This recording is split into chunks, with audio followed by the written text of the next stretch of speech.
My parents cut me off for not sharing their blood. Years later, I inherited a fortune. And showed them what real payback looks like. I was 14 when my whole life flipped. My mom, after a string of so-called dating experiments, met Bill. He was this loud, know-it-all type, and she fell for him pretty quickly. Of course, it wasn't just him. Bill had a son, Ryan, who was 17 at the time. I didn't expect us to hit it off or anything, but I also didn't expect them to basically come in and start treating the place like it was theirs from day one. That's exactly what happened. The second they moved in, it was like my mom and I barely mattered. The funny part was, before Bill and Ryan, my mom and I were tight. It was just us, and we made it work. We didn't have much, but I didn't mind. Things were simple. I had my space, and we got by. But the second Bill and Ryan set foot in our house, everything changed. Suddenly, I was like this outsider in my own home. Bill had all these house rules that only seemed to apply to me. It started small, like those little annoyances that build up until you can't stand them anymore. Ryan, for one, used my shampoo like it was his personal bottle. I'd buy a bottle, and 2 days later, it was half gone, which was annoying as hell because I was the one paying for it. I brought it up to my mom, and she just brushed it off, saying, "Oh, Ryan's just getting used to having a sibling around." Yeah, right. More like he was getting used to having someone else cover his costs. Then there was the kitchen. I'd come down in the morning, and the sink would be piled with dishes. But guess who'd get the lecture about keeping the place clean? Me. I was the one who had to stay up late scrubbing pots and pans from Bill's famous spaghetti night while they all chilled out in the living room watching TV. It felt like everything wrong in that house was my fault. It didn't matter who actually made the mess. Somehow, it always circled back to me. I'll be honest, it wasn't just Ryan and his shampoo thieving ways that got to me.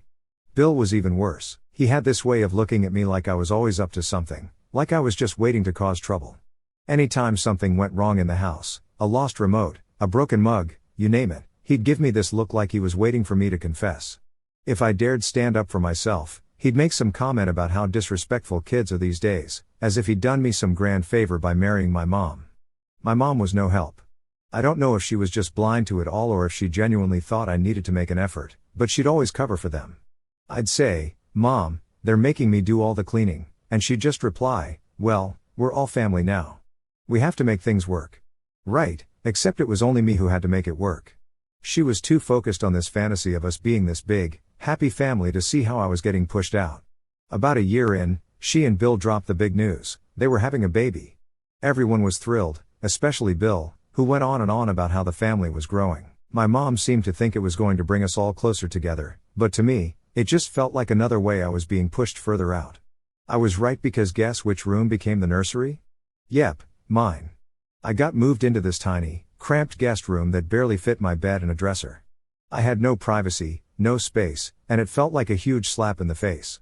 They didn't even ask me, they just told me, like I was some tenant being moved around. It was like they were saying, "This is our family now. You're just the kid who tags along." When my new half-brother, Max, was born, everything revolved around him. Max this, Max that. Every day, it was something new, renovating this, buying that. Meanwhile, I was just there in the background, dealing with all the changes while they played house. Max was the star of the show, and I was just there. I tried to be happy for my mom, but it was hard when it felt like I was being phased out of my own family. Ryan took it as his cue to go full big brother mode, which basically meant acting like he owned the place. Not long after Max was born, Ryan dropped out of college and moved back home. Instead of picking up a job or, doing anything remotely responsible, he treated the place like his personal party pad. He'd have friends over all the time, music blasting, garbage left everywhere, and he didn't care. Neither did Bill. Anytime I tried to bring it up, Bill would just shrug and say, "Boys will be boys." My mom would give me this sad look, like, "What can we do?"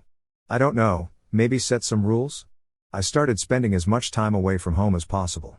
School became my escape, and I joined every club I could just to have somewhere else to be. I stayed after school for hours just to avoid going home to the chaos. It wasn't even about teenage rebellion, it was survival. Home felt like this minefield where I was always one step away from getting chewed out for something stupid.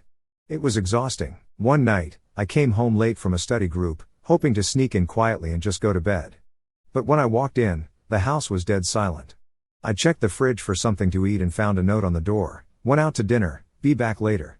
They'd all gone out without me. No text, no heads up, Nothing, just a cold note on the fridge, like I didn't even matter. I stood there staring at it, feeling like someone had punched me in the gut. It was a small thing, but it hit hard. It was like they didn't even care if I was part of the family or not. That's how it was from then on. Me, just an afterthought in their perfect family picture. They didn't need me, didn't want me. I was just the extra kid who got stuck on the sidelines. The worst part? My mom saw it too and just let it happen. She was too busy playing house with Bill to notice that I was slipping away. Looking back, I realized that was when I really started pulling away from them. The note on the fridge, the ignored complaints, the constant reminder that I was just not part of this new family. It sucked, but I stopped caring. I knew then that I was on my own, and honestly, it was probably better that way. By the time I hit 18, I was done. I mean, really done. Living in that house was like being the odd one out 24/7, and I knew I had to get out. I'd been saving every penny from my part-time job, hoping to make enough to rent a place close to campus. It wasn't much, but it was my ticket to freedom. The problem was, my mom and Bill acted like my job was just some cute hobby. Anytime I'd come home from a shift, Bill would throw in comments like, "School should be your focus," or, "You need to be here with family." Yeah, right, like they ever actually wanted me around. Things hit a new low on one random Friday night.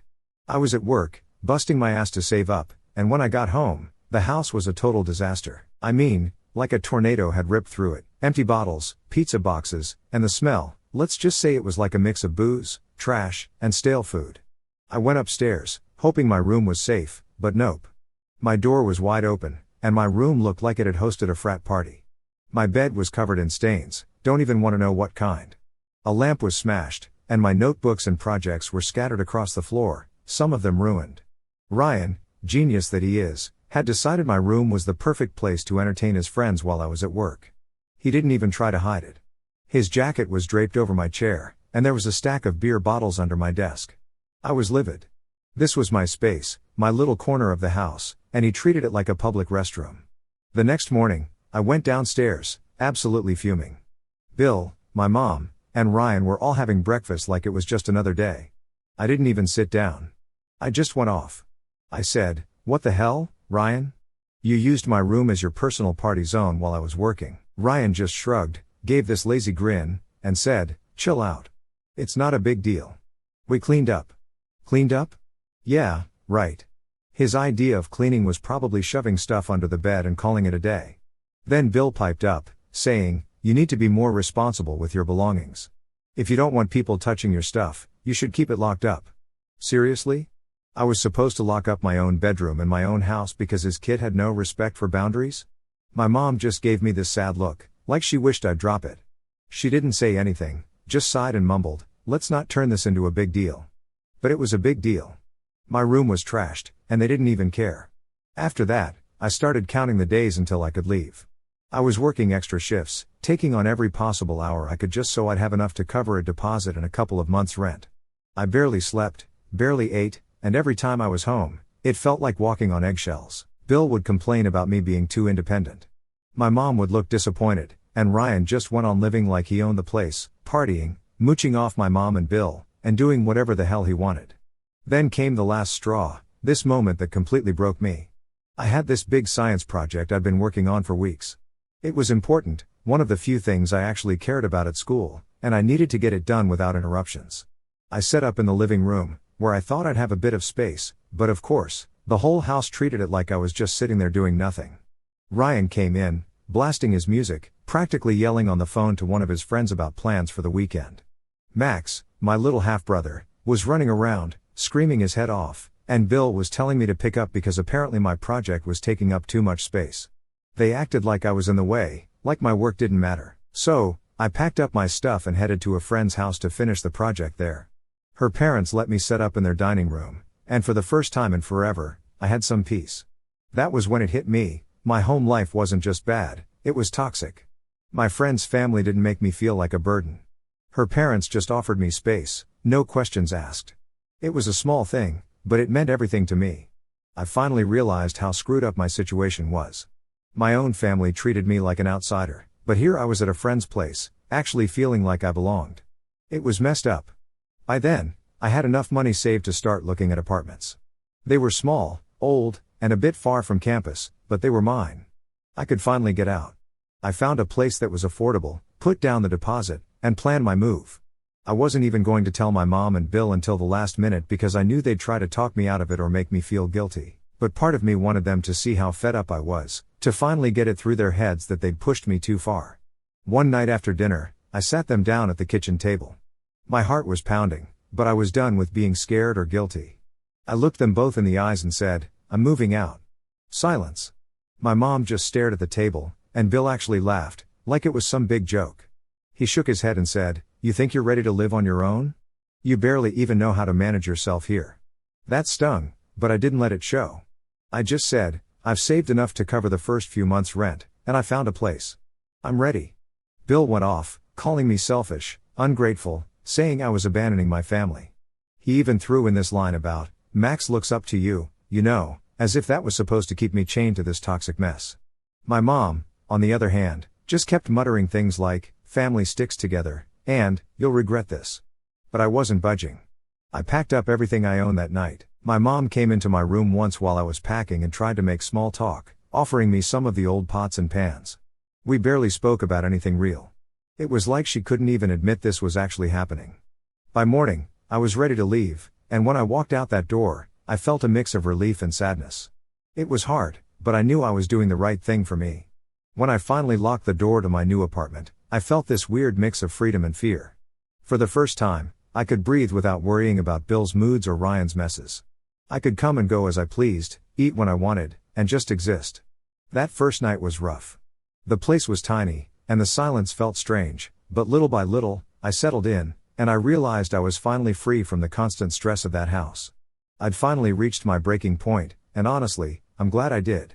It was the push I needed to get out and start living my own life, even if it meant leaving my so-called family behind. Once I moved out, I thought things would get better, and they did in a way. I was finally free of the drama, the constant blaming, and the whole "you're not really one of us" vibe that I'd been putting up with for years. I was living paycheck to paycheck in a tiny apartment, balancing work and school, but at least I was doing it on my own terms. No more Ryan trashing my stuff, no more Bill's lectures about responsibility, and no more cold stares from my mom when I didn't bend over backward to make them happy. But then, out of nowhere, I got this phone call from my mom. She hadn't reached out in months, not a "Hey, how's it going?" or even a basic "Are you alive?" So, I knew something was up the second I saw her name on my screen. I figured she wanted something, maybe help with Max or some family event they wanted me to show up for. But nope, this call was on a whole new level of messed up. She started off with the fake sweetness she always used when she was about to drop some bad news, like I wouldn't see right through it. "Hey, honey, just wanted to check in," she said, as if we'd been talking every week. After some awkward small talk, she got to the point. "So, Bill has been thinking about his will," she started, trailing off like she expected me to fill in the blanks. I just stayed silent, waiting for her to continue, even though I already had a bad feeling about where this was headed. Then she said, all casually, "Well, he's decided that it makes the most sense to leave everything to Ryan and Max, you know, because they're his biological kids." She said this like it was the most logical, reasonable thing in the world, like I'd just nod and go, "Oh, yeah, of course." But honestly, I was speechless. It wasn't like I expected to get much from Bill, but hearing it spelled out like that just hit me. It was like the last nail in the coffin. After years of putting up with their crap, here was the final message: I wasn't really family to them. I took a deep breath and said, "Okay, sure, if that's what he wants." I kept my voice calm, but inside, I was furious. It wasn't even about the money, it was the fact that, after all those years living under the same roof, all the times I put up with their nonsense, I was still seen as the extra kid, the outsider. My mom tried to smooth it over, saying, "You know, it doesn't change how we feel about you, right?" Yeah, because this was all about feelings and not the fact that they just outright told me I wasn't family when it mattered. The thing that really got me was how my mom tried to act like she was just delivering practical news, as if this was just some minor family update. I wanted to tell her how messed up it was, how much it hurt to be brushed aside like that, but I knew it wouldn't change anything. This was just who they were: Bill, the guy who never wanted me around, Ryan, the golden child, and my mom, too busy playing family with her new husband to care about her own kid. After that, I kept my distance even more. I didn't visit, didn't check in. I was focused on my own life, trying to keep my head above water. I'd worked hard for every single dollar I had. I was juggling 2 jobs while going to school full time, living off instant noodles and washing my clothes at the laundromat. It was rough, but it was my life, and I didn't owe them anything. I started making my own family with friends who actually cared about me, people who didn't see me as an outsider. I'll never forget the day I got the call about Uncle Steve's inheritance. It had been a few months since I'd last spoken to my mom after she laid out that whole not part of the will crap. Since then, I'd been living my life, trying to make ends meet without stressing about them or their messed up version of family. I wasn't expecting any surprises, that's for sure. But out of nowhere, this lawyer called me, some guy I'd never heard of, with news that left me totally stunned. "Am I speaking with Emma Turner?" he asked, all professional. I nearly hung up, thinking it was some scam, but something about his tone made me pause. "Yes, this is Emma," I replied, already suspicious. And then he dropped it. "I'm reaching out regarding the estate of your Uncle Stephen Turner. I'm very sorry to inform you that he passed away recently." I barely knew Uncle Steve. He was one of those distant relatives you'd only see at holidays once in a blue moon. I mean, I couldn't even remember the last time we spoke. I think I was still a kid back then. So, hearing that he'd passed away, yeah, it was sad, but it wasn't like it hit me super hard. What had hit me hard was what the lawyer said next. He went on, saying that Uncle Steve had left me everything in his will, like, all of it. The guy I barely knew had decided that I should inherit his estate. At first, I thought I must have misheard him. I was just standing there, clutching my phone, replaying his words in my head. "Excuse me," I said, "but did you say he left everything to me?" "Yes, Emma," he confirmed. "Your uncle named you as the sole beneficiary of his estate." He explained that Uncle Steve didn't have kids, wasn't super close to anyone else in the family, and had apparently felt that I was worth something. I don't know, it was surreal. He went on to tell me that Uncle Steve's estate wasn't just a small amount either. He'd built up a serious amount of wealth over the years. We're talking a house, some investments, and a solid trust fund. Suddenly, I wasn't just scraping by anymore. I had real financial security. The whole time the lawyer was talking, I was just stunned, trying to process what I was hearing. I had questions, but I didn't even know where to start. Why me? What had Uncle Steve seen in me that made him think, yeah, that's the person I want to leave my life's work to? This guy was practically a stranger, but somehow, he decided that I was worthy of his entire estate. The lawyer ended by telling me Uncle Steve had left a letter for me, and he'd be sending it along with all the paperwork. At first, I kept it all to myself. I didn't tell anyone, especially not my mom or Bill. I knew exactly how that would go. They'd sniff out money faster than a bloodhound and come running, trying to reconnect or, more likely, guilt-trip me into sharing it with them. But secrets like that don't stay hidden for long, and pretty soon, people started finding out. The first call came from my mom, which didn't surprise me. She acted all sweet, asking how I was doing and making small talk. Then she dropped the act and got to the point. "So, I heard about your Uncle Steve's inheritance," she said, trying to sound casual. "That's a lot of responsibility, honey. You know, with Max's school fees and Bill's health being what it is, we could really use some help." I just listened, letting her talk herself out. She went on about how family supports each other, throwing in all the usual lines she used to guilt me into things when I was younger. I could feel myself getting angry, but I kept it cool. When she finally finished her pitch, I told her, "Mom, I'm not giving you any money." Simple as that. She went silent for a second, and then she exploded. She called me selfish, saying I didn't appreciate everything she'd done for me. "You wouldn't have anything if it weren't for this family," she snapped. It was insane. She was trying to take credit for an inheritance I'd received from a guy she barely knew and probably didn't even care about. After I hung up, I sat there, just numb. The whole situation was insane. They hadn't given a damn about me until now, but the second they caught a whiff of money, suddenly they were family. My phone blew up over the next few days. Bill left me this long voicemail about how I was being unfair and tearing the family apart. Even Ryan messaged me, acting all buddy-buddy like we'd been close or something, hinting that he could use a little help to get back on his feet. I was tired of their manipulation, their selfishness, and their complete lack of respect for my boundaries. They hadn't been there for me when I needed them, and I wasn't about to hand over my future to people who treated me like an ATM. When the lawyer finally sent over Uncle Steve's letter, I wasn't sure what to expect, but reading it, man, that letter hit me hard. Uncle Steve wrote about how he'd seen himself in me. He talked about how he'd grown up feeling like an outsider too, how he admired my independence and determination. He said he wanted me to use his money to create a life I could be proud of, to break free from people who didn't value me. It was like he saw right through everything I'd been dealing with, even though we barely knew each other. That letter made me realize that I wasn't just lucky, I was given a chance to finally escape the toxic cycle my so-called family had dragged me into. Uncle Steve might have been distant, but he'd seen something in me, something even my own mom never cared about. After reading his letter, I decided to take control of my life for real. I bought a small place, just a modest little house I could call my own. For the first time, I had real security, and I wasn't going to throw that away on people who only wanted to use me. I started planning my future, investing the rest of the inheritance wisely. I talked to a financial advisor, got my ducks in a row, and started mapping out the kind of life I wanted to live. And yeah, the calls and messages eventually slowed down when they realized I wasn't budging. I didn't regret a thing. Uncle Steve's inheritance wasn't just money, it was freedom, freedom from guilt, from manipulation, from people who'd never actually cared about me. I had a fresh start, and for the first time, I wasn't held back by my family's drama.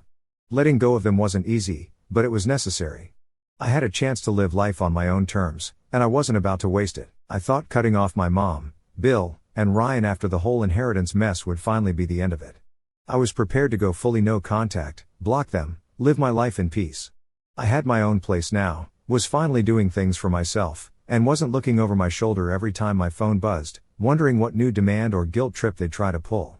I was done, or at least I thought I was. Turns out, these people were just getting started. A couple of weeks after I shut them down and refused to share Uncle Steve's inheritance, my mom reached out again. This time, it wasn't a phone call but a text. It said something like, "Let's meet up. We need to have a real talk for the family." She even threw in a little "love you" at the end, which, yeah, didn't exactly sit well, given everything that had gone down. But a part of me was curious. Maybe she'd finally realized how messed up everything was and was ready to apologize. Spoiler, I was way too hopeful. So, I agreed to meet her, but only in a public place. We picked a coffee shop close to my new place, and when I walked in, I could tell right away this wasn't going to be some heart-to-heart moment. She had that look, the one she always used to get when she was about to guilt me into doing something or pull some manipulation stunt. Right away, I knew she hadn't come to patch things up. This was going to be another ask. After a little small talk, where she barely asked anything about me or my life, she got straight to it. "Emma, this situation with Uncle Steve's inheritance has been really hard on all of us," she said, pausing like she expected me to nod along. I just kept a neutral face, waiting for her to get to the point. Then she said, "With everything going on, Max's private school fees, Bill's health, the house needing repairs, we're struggling, really struggling." I just nodded, waiting for it, because I knew where this was going. But she kept pushing. "Your family, Emma, and family helps each other. We did our best to raise you, and it's only fair you help us out now that you've got some financial stability." I could feel my blood boiling. Here she was, acting like they'd been this supportive, loving family my whole life, like they hadn't been pushing me aside, letting Ryan wreck my stuff, and cutting me out of any plans unless they could use me for something. And now that I was finally on my feet, they were here, hands out, expecting me to just hand over everything. It was unreal. She kept going on about how a little help could go a long way for them, how they were thinking of upgrading the house, even how she and Bill were considering a vacation to ease the stress they'd been under lately. A vacation. After all this, she wanted me to pay for a vacation for her and the guy who'd made my life hell. I couldn't take it anymore. I cut her off and said, "Mom, just be straight with me. What are you asking for?" She looked me dead in the eyes and, without missing a beat, said, "I expect you to write me a check for $1 million. $1 million. Like I was just sitting on piles of cash, ready to hand over. I actually laughed out loud, I couldn't help it. It was just that insane. "Excuse me?" I said, practically choking on my coffee. But she didn't even flinch. She looked right at me and said, "Well, it's only fair. Technically, that money should have gone to me since Steve was your father's brother. It should have been ours." She said it so calmly, so entitled, like I was just supposed to nod along and hand her a massive check because she felt like she deserved it. I looked her straight in the eyes and said, "Mom, I'm not giving you $1 million. I'm not giving you any money." Her expression went from entitled to furious in about 2 seconds flat. She started going off, calling me ungrateful, selfish, saying I was turning my back on my family. She went on, twisting everything to make me seem like the bad guy, like I was the one who'd somehow betrayed her. I just sat there, letting her rant. Eventually, I couldn't take it anymore, so I put a $10 bill on the table for my coffee, got up, and left. She was still going on as I walked out, but I didn't look back. I was done with this crap, done with her, done with all of it. But of course, that wasn't the end of it. A few days later, I started hearing from other relatives. Suddenly, my phone was blowing up with texts and calls from cousins, aunts, and uncles, some I hadn't heard from in years. Apparently, my mom had been telling everyone that I stole the inheritance, that I was refusing to share what was rightfully hers. She made me out to be this greedy, heartless monster who'd cut off her own family for money. The hypocrisy was unreal. Where were these people when I was struggling, trying to make it on my own?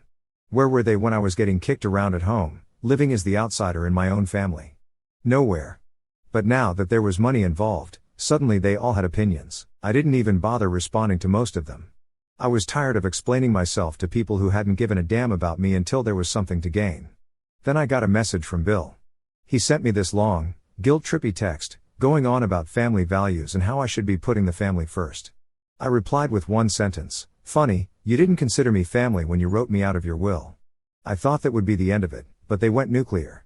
A week later, I got a letter in the mail, an official-looking one. My mom was actually suing me. Yep, she'd hired a lawyer, or at least pretended to, and was trying to take me to court for a fair share of the inheritance. I couldn't believe it. My own mother was dragging me to court over money she had no right to. At first, I was scared, thinking I'd have to go through some ugly legal battle. But when I called my lawyer, he just laughed and said, "This case has no legs." Turns out, her lawyer was barely legit and didn't have a single solid argument. My mom had thrown everything at the wall to see what would stick, but there was nothing there. That lawsuit was the last straw. They'd tried guilt-tripping me, manipulating me, even taking legal action, all for money they never earned, money they didn't deserve. I blocked their numbers, unfollowed every relative who'd given me grief, and just moved on. Looking back, that inheritance wasn't just financial freedom, it was an escape. Uncle Steve gave me a way out, a way to cut myself off from these people who only saw me as a paycheck. I didn't need their approval or their version of family anymore. I'd finally found peace on my own terms.